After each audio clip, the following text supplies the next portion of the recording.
Hi everyone, how's it going? Yeah, so it is 7:20 a.m. in the morning as I'm making this video. And yeah, I just thought I'd do a little thing today because I got up at about I think about 6 this morning. So I thought, while I'm up, let me just take the bins out or what have you. And have my little shower, took the bins out.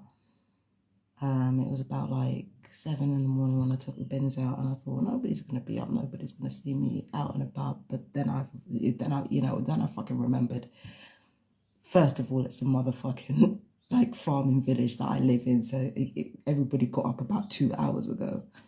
So, so yeah, I was wrong about that shit. But at least I like got a little bit done.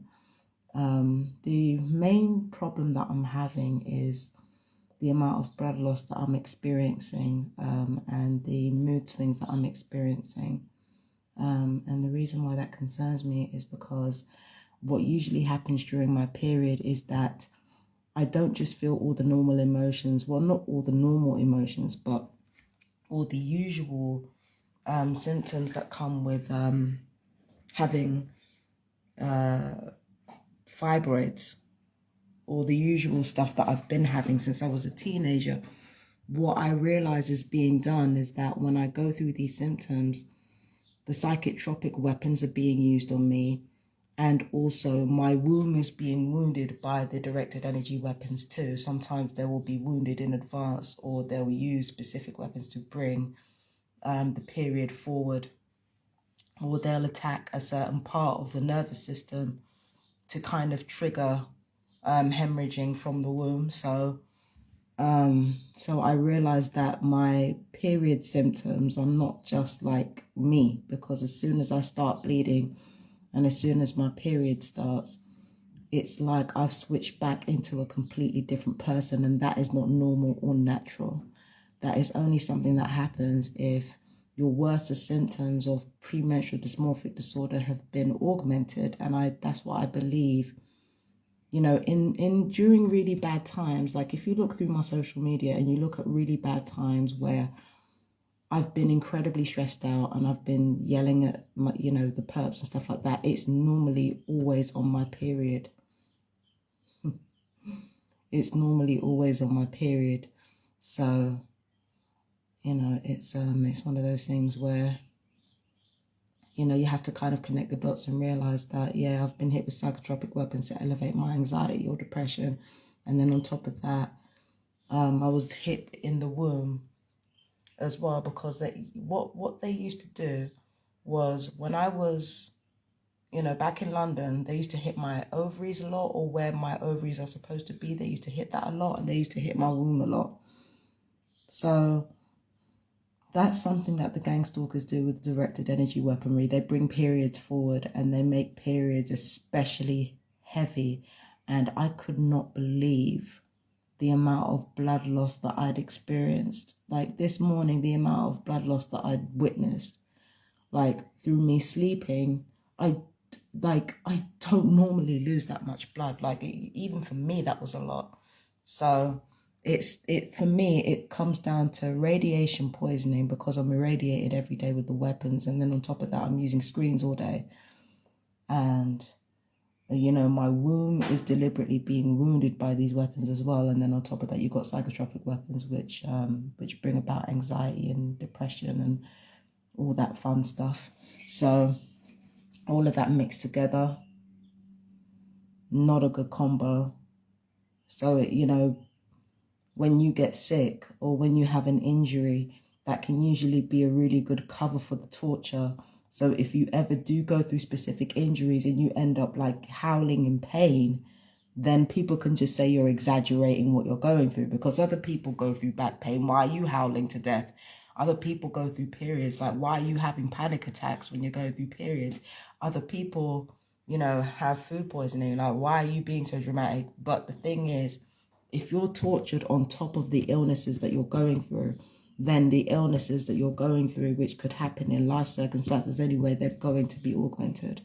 And that's what I've found whenever I've like had a physical ailment or a physical illness. It's always been exaggerated by the fucking torture. Speaking of which, I was hit directly in my eye last night. It wasn't like close to my face this time. It was like right on the eyeball. I don't know if there's a mark there, but it was right across the retina. Yeah, so yeah, that shit was painful. But yeah, it's yeah, thank you, darling. I've got Robert Barber 77 joining me and Normalized Paranormal joining me. Just sent me some support. Thank you, sweetheart. So yeah, when it comes to my physical body, like my body is definitely shutting down, and then and then on top of that, you know, I've got chronic anxiety. Now, I've always had really, really bad anxiety as a combination of borderline and like the hormonal issues that I've had all my life. Like I've always had that. But now it's getting to the point where the slightest bit of stress at all, it raises my adrenaline. Like the slightest bit of stress, it raises my adrenaline now. It you know, weakens my arms and legs, or at least turns them into jelly. So it's like, you know, I can't handle the slightest bit of stress anymore. And that's a problem, because the thing is, I'm literally being tortured. I'm literally being harassed every day and tortured every day. So the fact that I can't handle the tiniest bit of stress without my body shutting down is a real, it's a problem.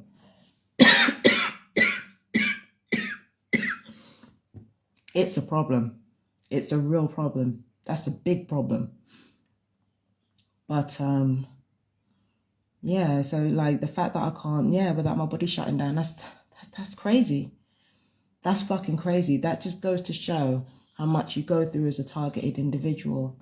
The thing with me is that all my injuries are internal. If you looked at me, you'd think I was, I'm fat, right? But apart from me being fat, you'd think there was nothing wrong with me. If you looked at me, you'd like, apart from like some little marks here and there of where the weapons have hit, like here, for instance, look at that perfect triangle there. Look at that perfect triangle right there where the weapons have hit. Apart from stuff like this, you would never know there was anything wrong with me. But everything that I'm going through, I'm feeling internally. Like I have the same syndrome my parents have. My parents look young as fuck, like, but the internal injuries that they've got is crazy. Sorry, I got to keep my voice down. But you know, diet plays a part in it. Have you looked at your marks under a microscope? That's a very good question. That's a very good question. No, I haven't, you know. It says Robert Barber, that's from Normalized Paranormal. Normalized Paranormal just asked me, have you looked at your marks under a microscope? No, people need to do that. Robert Barber 77 says they are ramping up the stress on all TIs now. Yes, again, if you saw the videos that I posted of Pauline Chung, who was interviewed by Dee Howlett, you wouldn't believe what she's been through. If you look at TI Help on YouTube, you've got Dee Howlett doing 2 interviews with Pauline. One before she was sectioned, just before she was sectioned, and the second is after she was sectioned. And the reason Pauline was sectioned was because she was talking about the targeting and things like that. I talk about it too. I don't know why when I talk about it, people don't section me, but when she talks about it and she's literally got proof of everything that she's talking about, then they basically lock her up. But then again, she has been talking to other high profile TIs. So maybe they wanted to discredit her by having her in there and then having the added bonus of humiliating her by brutalizing her. And, you know, I ain't really got any right to speak on Pauline, but, you know, I do worry for her and I do worry about her safety. Like I always ask about her. So, you know, but yeah, you're right, Robert. More TIs are being put under stress. I see it everywhere. I see it everywhere in the TI community. You know, people having their homes broken into. You know, some of the shit that I've been hearing about what TIs have been going through, like it's beyond belief. It's beyond belief, but it's a day in the life for us. You know, it's a day in the life for us.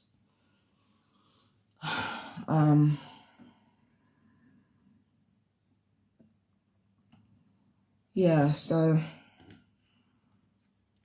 yes, it's bad. It's really bad. So what I was saying before. Oh yeah, I'll see you later, Robert. Thank you for stopping by. Normalized Paranormal says she found Morgellons. I don't doubt it. I really don't doubt it. But yeah, so you know, Targets have been going through the most. They've been going through the absolute most. And what I was about to say was that diet is very important, and it becomes increasingly important as you get older. And also, yeah, the neighbors are screaming upstairs. I'm used to it now. I'm used to them screaming because they always do that shit. But yeah, so diet is very important. It becomes increasingly important as you get older. Fresh air is important. Exercise is important. But then again, when you're losing as much blood as I'm losing, like, you don't dare go out because you know you're going to leak through every fucking thing. And then on top of that, you're engaging in activity as well, which means that, I don't know, just stay home and eat. Like, fuck it. Like, what's the point? But then you have to eat healthy, and that's the thing that I have the most challenge with, because I'm an emotional eater, and, you know, I'm an emotional person in the first place. But diet is increasingly important as you get older and you go through this Morgellons shit. A lot of people, I don't know. Yeah, diet's important. It's increasingly important. I wish I had the strength to kind of be like, you know what, I'm going to eat healthy. You know, and it's not like I haven't been doing that. I've been eating, I go through waves where there are times where I'll eat relatively healthy for me, and then there are times where I'll go right back to eating crap again. So it happens in cycles. It's like an upward spiral, but I'm getting better.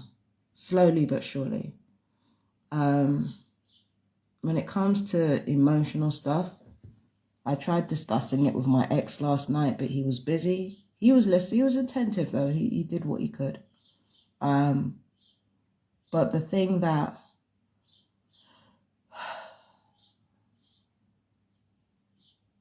I keep talking about how I have borderline personality disorder, and yet when I look back at my life, I keep ignoring obvious signs of my illness.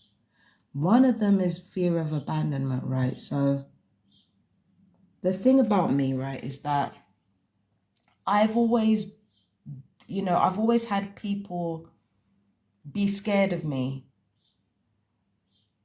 but then they realize how vulnerable or how sensitive I actually am, and that's what causes them to bully me. So they start off being afraid of me, and then they start bullying me once they realize how sensitive I am and how easily hurt I am.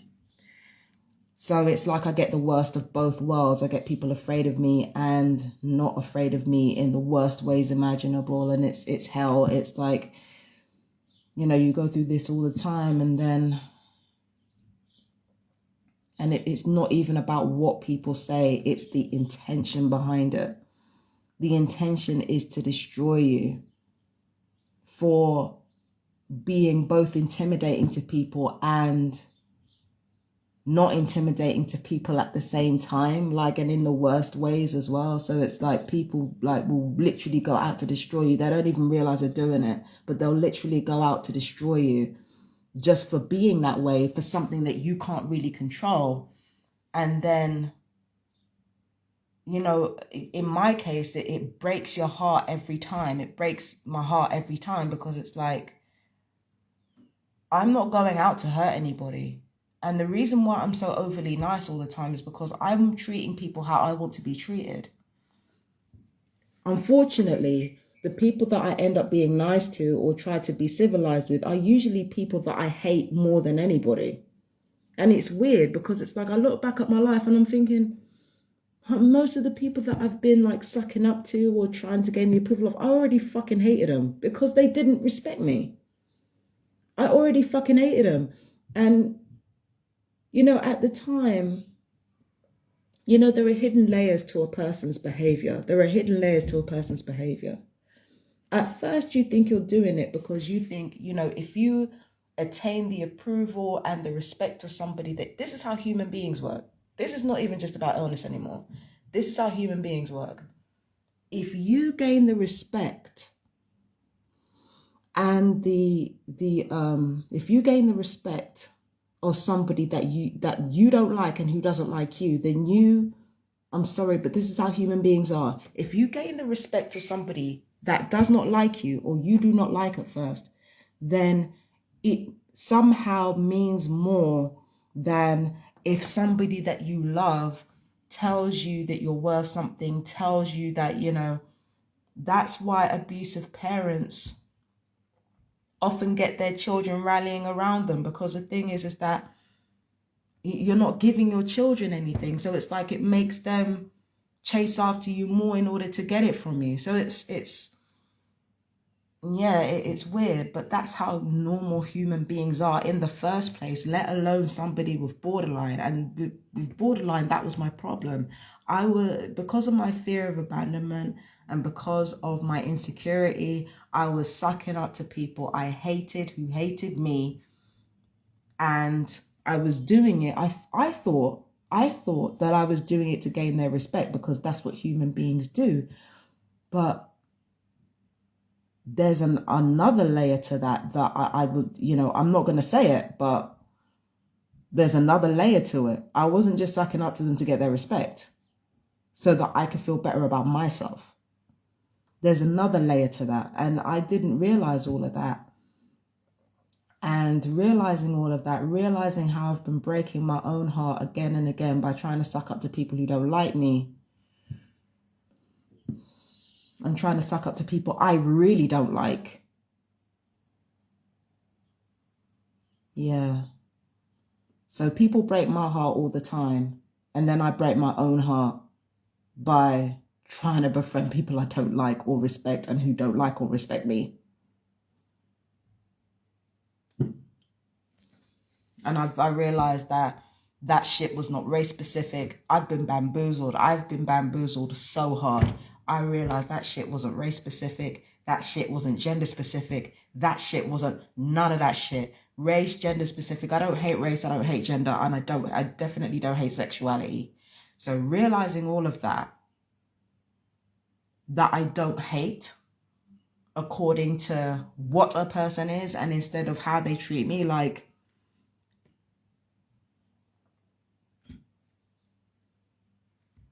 I don't hate. I can be ignorant, sure, but I don't hate like that. Like, if you're cool to me, I'm cool to you. I don't care. And the thing is, I welcome the opportunity to learn about different cultures anyway. I welcome the opportunity, but then again, it goes back to people who hate you, doesn't it? But, I want to embrace everyone. I want to embrace everyone and everything. And, but I ended up sucking up to people the most who just didn't like me.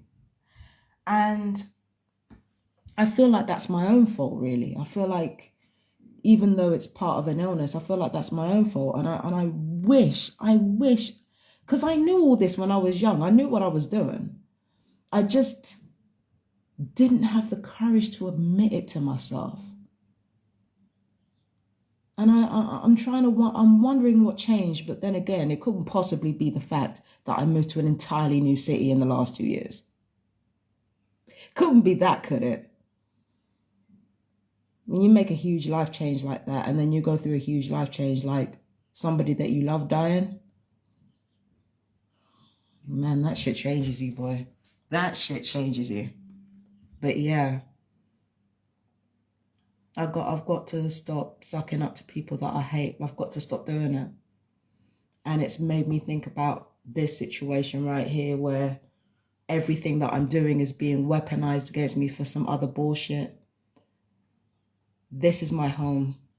I don't care how long I've got it for. I don't care what machinations are going on. As long as I'm doing my readings, as long as I'm singing, as long as I'm making money, as long as I'm, as long as I'm doing what I am supposed to be doing to elevate myself as a woman, I am home. Simple as. This is my home. This is my home. Not this. This. And as long as I'm doing what I'm supposed to be doing, I'm exactly where I need to be. So I'm not playing this game anymore. I'm not playing this game of, I will be as respectful as I can within the normal parameters of being a neighbor. But I'm not fucking overdoing it anymore. If there are things that I need to be doing, I'm going to be doing them. Within normal fucking hours, I don't care what anybody has to say about it.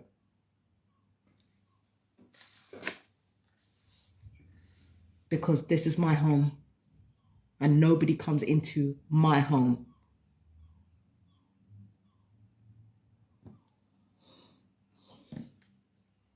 You think I'm knocked over?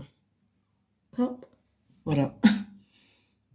Yeah, but no, I'm not doing that anymore. I'm not making up, I'm not sucking up to people I hate. And you know what? My ex is teaching me. He's been teaching me this entire time, and I had no idea.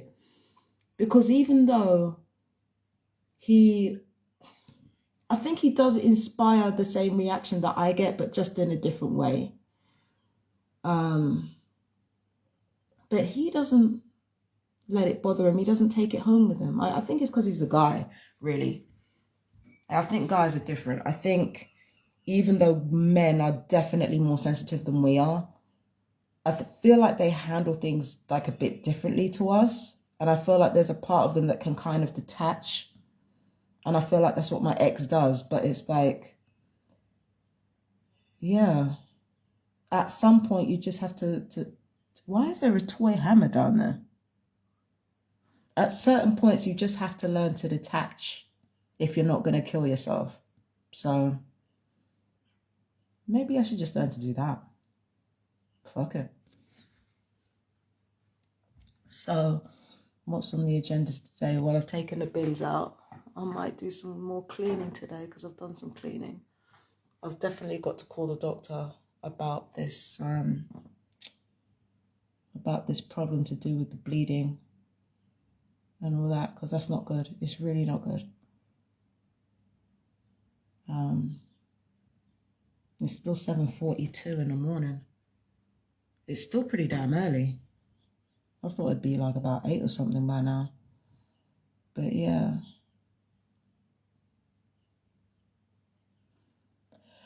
Yeah. When it comes to the readings, yeah, that's it. Yeah. So when it comes to my daily readings, I haven't uploaded them on Instagram yet, but they are definitely going to be on Twitter. So if you check them out on Twitter, I will leave the link in the description on YouTube.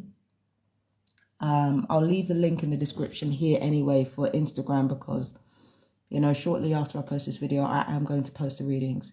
You want to check out my vocals, you can check out my vocals too. I haven't made vocals in a minute because my range is still clipped from that month I spent coughing due to directed energy weapons. I can sing, but it's like my range is clipped, so I have to kind of let my voice heal. But anyway, yeah, I gotta go. But you guys take care. I love you guys. Oh, shout out to Normalized Paranormal and Robert Barber 77 for joining me.